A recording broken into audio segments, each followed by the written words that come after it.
Welcome to my channel. आज हम बहुत इजी सा कंसेप्ट देखेंगे पैराफ्रेजिंग एंड समराइजिंग के बारे में, यानी कि हम इनमें मेन डिफरेंस देखेंगे। पैराफ्रेजिंग और समराइजिंग में मेन डिफरेंस क्या है, तो हम देख लेते हैं कि पैराफ्रेजिंग क्या है, उसके बाद देखेंगे समराइजिंग क्या है। लेकिन उससे पहले अगर आप मेरे चैनल पे न्यू हैं तो लाइक, सब्सक्राइब और शेयर करना मत भूलें। सो हम देखते हैं पैराफ्रेजिंग को। पैराफ्रेजिंग हमारे पास पैराफ्रेजिंग समराइजिंग में कुछ पॉइंट्स है जो कि प्रेजेंट करते हैं कि इन दोनों में मेन डिफरेंस क्या है। सो हम सिर्फ मेन डिफरेंस देखेंगे। हमने इनकी डेफिनेशन एग्जांपल्स को पहले डिस्कस कर लिया। अगर आप उनके बारे में जानना चाहते हैं तो आपको लिंक डिस्क्रिप्शन में मिल जाएगा या आप प्लेलिस्ट में देख लीजिएगा। सो हम स्टार्ट करते हैं पैराफ्रेजिंग से। Paraphrasing does not match the source word from word. Paraphrasing क्या होती है कि जितना भी हमारे पास सोर्स है उसके साथ मैच नहीं होते वर्ड फॉर वर्ड के। हम जितने भी हमारे पास सेंटेंस या पैराग्राफ किया हम वर्ड बाय वर्ड उसे सेम नहीं लिखते।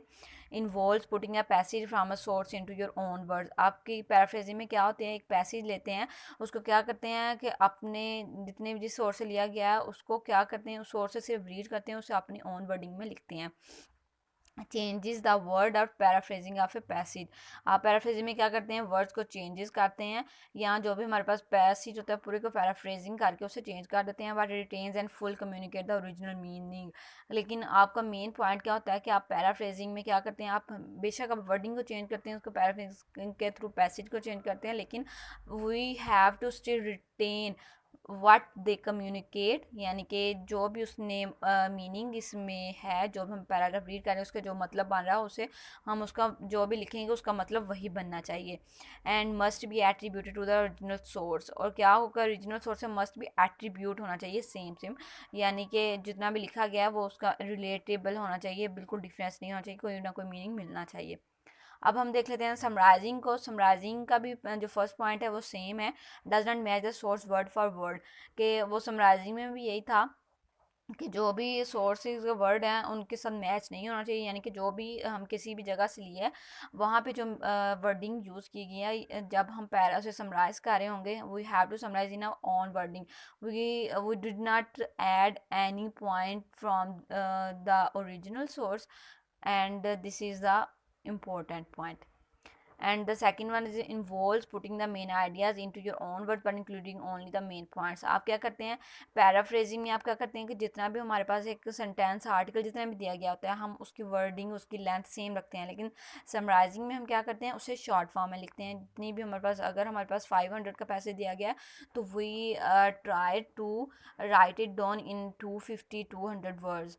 अगर हम ऐसा करेंगे तो हम ये हमारा बेस्ट समराइजिंग होगी हमारे पास उसमें। लेकिन we must have to include the main ideas, involve putting main ideas, और वो जो मेन आइडियाज़ वो क्या होगा अपनी वर्डिंग में हमें ऐड करना होगा। And third one is presents a broad overview so is usually much shorter than the original text.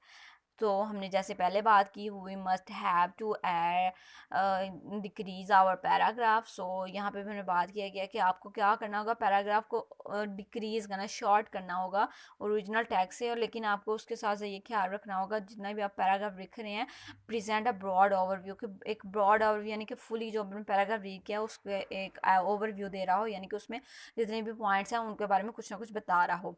And the fourth one is must be attributed to the original source. यहाँ पे हमारे पास दो main point है जो कि summarising paraphrasing के साथ match होते हैं, कि number one is does not match the source word for word, and the fourth one is must be attributed to the original source. So हमने ये पैराफ्रेजिंग और समराइजिंग में मेन डिफरेंस देख लिया।